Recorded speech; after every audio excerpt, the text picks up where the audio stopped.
عظمت الہی کے بیان کے سلسلے میں حضرت امام زین العابدین علیہ السلام کی دعا۔ شروع نام سے اللہ کے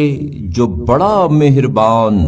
نہایت رحم کرنے والا ہے۔ تمام تعریف اس اللہ کے لیے ہے جو اپنی عظمت کے ساتھ دلوں پر روشن و درخشاں ہے اور اپنی عزت کے ساتھ آنکھوں سے پنہا ہے اور تمام چیزوں پر اپنے اقتدار سے قابو رکھتا ہے۔ نہ آنکھیں اس کے دیدار کی تاب لا سکتی ہیں اور نہ عقلیں اس کی عظمت کی حد تک پہنچ سکتی ہیں۔ وہ اپنی عظمت و بزرگی کے ساتھ ہر چیز پر غالب ہے اور عزت و احسان و جلالت کے ردا اوڑھے ہوئے ہے۔ حسن و جمال کے ساتھ نقائص سے بری ہے اور فخر و سربلندی کے ساتھ شرف و بزرگی کا مالک ہے اور خیر و بخشش کی فراوانی اور عطائے نعمات سے خوش ہوتا ہے اور نور و روشنی کے ساتھ تمام عالم سے امتیاز رکھتا ہے۔ وہ ایسا خالق ہے جس کا کوئی نظیر نہیں، وہ ایسا یکتا ہے جس کا کوئی مثل نہیں،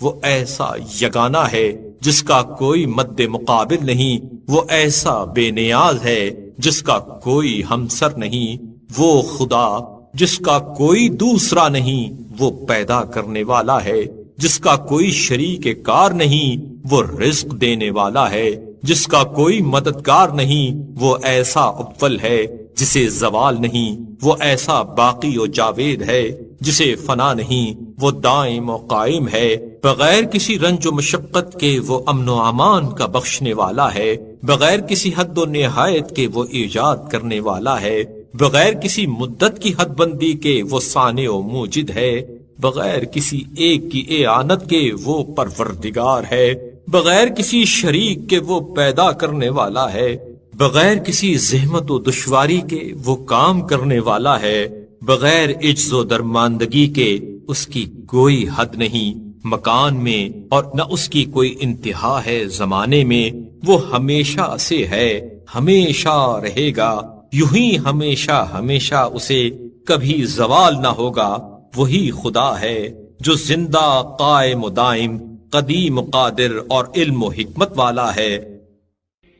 پار الہا تیرا ایک بندہ حقیر تیرے ساحت قدس میں حاضر ہے، تیرا سائل تیرے آستانے پر حاضر ہے، تیرا محتاج دست نگر تیری بارگاہ میں حاضر ہے۔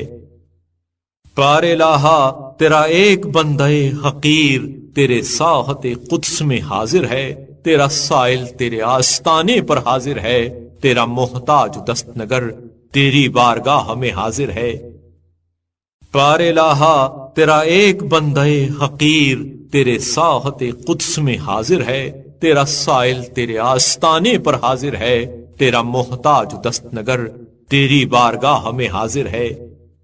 اے میرے اللہ، تجھ ہی سے عبادت گزار ڈرتے ہیں اور تیرے خوف اور امید و عفو بخشش کے پیش نظر عاجزی سے التجا کرنے والے تجھ سے لو لگاتے ہیں۔